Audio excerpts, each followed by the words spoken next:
The next treatment of option for dental pain is pulpotomy. Now, pulpotomy is a procedure which is carried out when your baby's tooth is infected to such an extent that the infection reaches the dental pulp in the crown portion. In pulpotomy, mainly only the pulp in the crown portion is removed and rest of the pulp is allowed to remain intact. When your child complains of pain during hot, cold or sweet substances touching his tooth, it means that your child is suffering from pulpitis.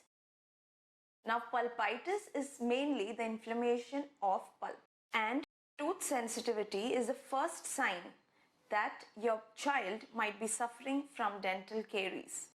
Your dentist might recommend a pulpotomy only after the infected tooth has been examined and the dentist feels that the infection of the pulp is only limited to the crown.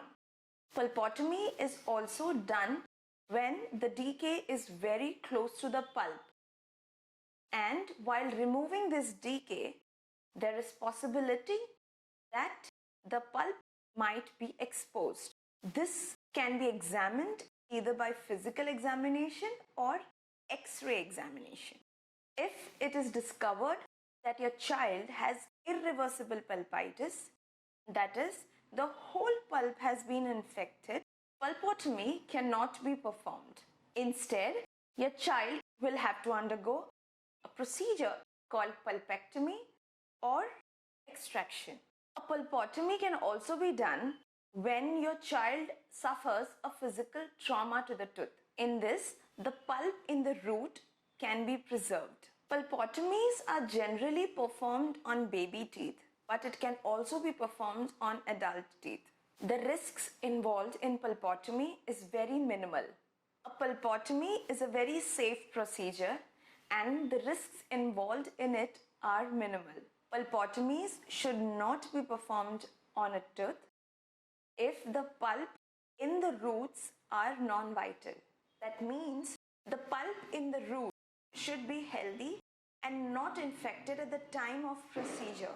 During the procedure, the area around the tooth may be anesthetized. The dentist will single out the tooth to be treated and remove any decay present on its surface. Removal of the decay is important to prevent further contamination of the pulp. The pulp chamber will then be opened with the help of a dental drill. Once the roof of the pulp is drilled through, there will be excess bleeding. This indicates that the pulp is vital. If the pulp chamber remains dry or contains pus, pulpotomy cannot be performed. Further along in the procedure, once the coronal pulp is excavated with the help of a spoon excavator, the bleeding is arrested with wet cotton pellets or cotton swabs. Ideally, this bleeding should stop within a minute or two, at the most 5 minutes. If the bleeding doesn't stop, it means that the pulp in the root is not healthy, and hence pulpotomy cannot be proceeded with. Once the bleeding stops, the radicular pulp is sealed and treated with a special medicament. This medication is usually formicrozole, ferric sulfate or mineral trioxide aggregate. Some dentists may also opt to use laser treatment for pulpotomies, as studies have shown that pulpotomies with lasers have a very high success rate. After this, the pulp chamber is filled with a material called zinc oxide eugenol, and further it is restored with a stainless steel crown. Post this procedure, your child might experience some mild pain in the area of the treated tooth. The dentist might prescribe a pain medication for the same. Care should be taken about your child's diet. Your child should consume only soft, cooled food items immediately after the procedure and for a few days following the procedure.